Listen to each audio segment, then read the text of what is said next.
It was the middle of winter, and the town was buried under a thick blanket of snow. The roads were treacherous, and most of the residents had hunkered down in their homes, waiting for the storm to pass, but not Jack. Jack was an adventurer, always looking for the next thrill. He had heard about an abandoned cabin deep in the woods, and he couldn't resist the temptation to explore it. He packed his backpack with supplies, strapped on his snowshoes, and set off into the wilderness. The snow was coming down hard, but Jack was determined to reach his destination. After several hours of trudging through the snow, Jack finally arrived at the cabin. It was small and run down, with broken windows and a sagging roof. But Jack was undaunted.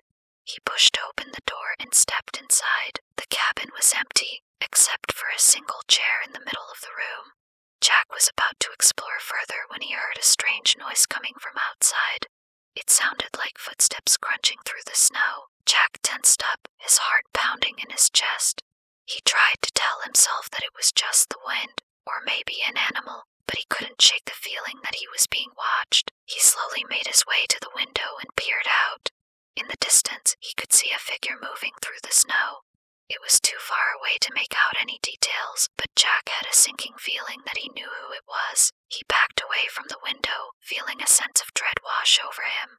He was miles from civilization, alone in the wilderness, and he had a terrible feeling that he was not welcome here. Just then, he heard a noise behind him. He turned around to see the chair in the middle of the room moving on its own.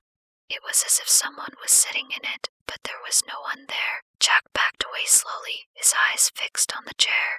He tried to tell himself that it was just his imagination, but deep down he knew that something was terribly wrong. And then the chair spoke. "Get out," it whispered, its voice cold and raspy. Jack didn't need to be told twice.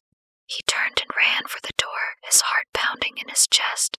As he burst out into the snow, he could feel something chasing him, something cold and malevolent. He ran as fast as he could, stumbling through the snowdrifts until he finally reached his car.